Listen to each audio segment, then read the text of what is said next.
The Tempest is Shakespeare's final solo play. Paradoxically, it's also the first play to appear in the First Folio, which was the first attempt to print Shakespeare's collected works. But these distinctions are not the reasons that it gets so much attention. It gets so much attention because it's a great play. It has music and magic, love and forgiveness, humor and drama. It's everything that anyone could ever want in a play. In fact, it's often been read as an allegory for theater itself. It very well could be a theater production about theater productions. It is, after all, Shakespeare's retirement play, his farewell to theater. But that doesn't mean it's an uncritical ode to theatrical performance. In many ways, it's an exploration of the power and limitations of theatrical production. And that's not the only way that we can read this play. It's also been read as a meditation on imperialism and the anxieties surrounding the New World encounters, the negotiation of power relationships, and the interrogation of what we mean when we say that something is civilized. The play gives us some basic human relationships, like those between brothers, or a father and a daughter, or a king and a subject. It then uses those relationships to explore the nature of authority, the line between desire and restraint, mentorship and tyranny, compliance and rebellion. This is going to be the first video in a series of 7 videos that are going to walk through the complexity of this play act by act. My hope is that these videos will help unlock some of the themes of this play, give you the vocabulary to engage with the big ideas contained within it, and help you find some wisdom in it. Maybe they'll give you something clever to say in class, or help you to write a paper, or, I don't know, whatever, sound interesting at a dinner party, I don't know. This first video is going to give you some background information and historical context while introducing you to some of the larger themes that are going to be discussed throughout the series, and if this sounds like it's interesting to you, please consider subscribing to be notified when those future videos and future seasons are published. And with that out of the way, let's get this season going. Unlike many of Shakespeare's plays, there is no story that he's adapting in The Tempest. The plot and the characters are original as far as we know, but that doesn't mean that he doesn't have source material. He almost certainly took inspiration from a series of travel narratives that were published during his lifetime. The most notable of these would be William Shackspyre's true repertory of the Rack and Redemption of Sir Thomas Gates. In 1609, a ship traveling to Virginia got caught up in a storm and washed upon the shores of Bermuda. The survivors lived for 9 months on the island before traveling to Virginia on a newly constructed ship, and in September of 1610, members of that crew arrived back in London with their story. A little more than a year after that, in November of 1611, Shakespeare's theater company performed The Tempest. This first production took place at the court of King James I, and he seemed to like the play enough during that first performance that he had it performed again in the winter of 1612 or 13 during the wedding celebrations of his daughter, Elizabeth, who married an elector within the Holy Roman Empire. This was a political marriage that merged 2 important Protestant communities in Europe, and it's not difficult to see why James would have found it appropriate to play this play at those wedding ceremonies.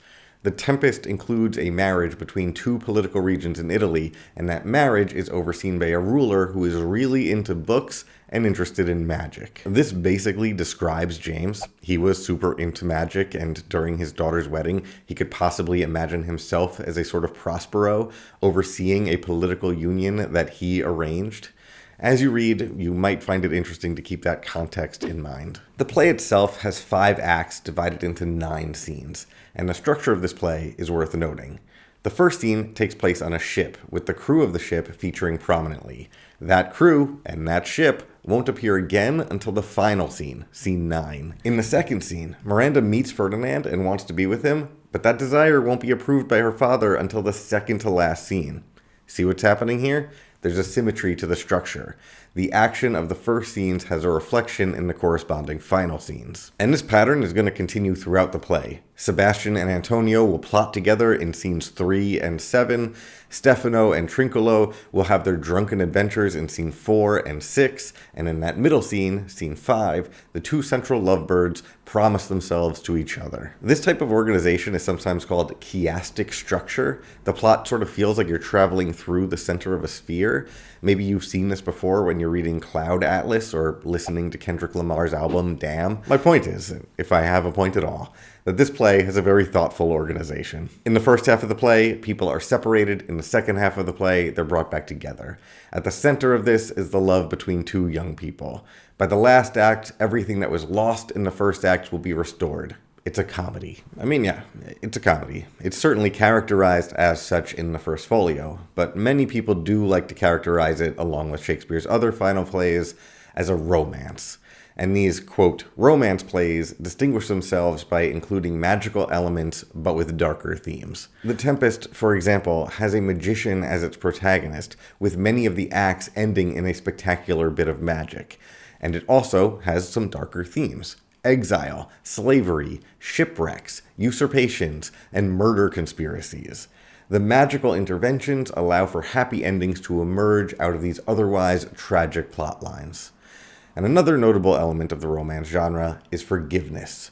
Each of those final plays of Shakespeare's that are categorized as, quote, romances include a dramatic act of forgiveness, far more important than any of the marriages at the end. So it's a comedy and it's a romance.